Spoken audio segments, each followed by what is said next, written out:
अगर आप international politics को फॉलो करते हैं तो आपने देखा होगा कि पिछले दिनों में अब तो इशू रिजॉल्व हो चुका है, लेकिन पिछले इशू में एक बड़ा डेडलॉक चल रहा था। यूके या ग्रेट ब्रिटेन यूरोप को छोड़ रहा था और इस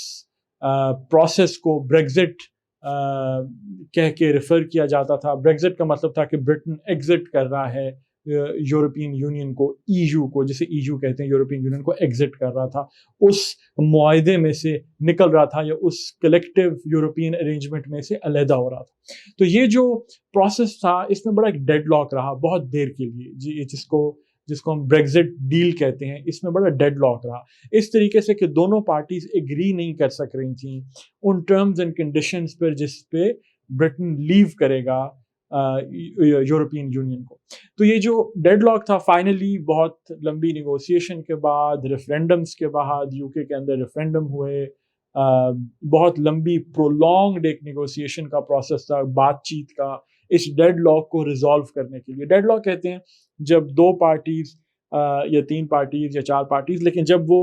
एक जगह पे आके फंस जाते हैं, जब वो उनकी जो आपस में गुफ्तगू है वो कुछ ऐसे फंस जाती है कि आगे प्रोग्रेस मुमकिन नहीं होता, तो डेडलॉक हो जाता है। तो आप अगर अपनी रोज़मर्रा की ज़िंदगी में कोई डील कर रहे हैं, कोई बातचीत कर रहे हैं, किसी को कुछ अपनी चीज़ मनवाना चाह रहे हैं, वो आपको कुछ मनवाना चाह रहे हैं और दोनों पार्टीज आपस में बातचीत कर रही हैं और डेडलॉक हो गया, तो डेडलॉक का मतलब है कि आगे बात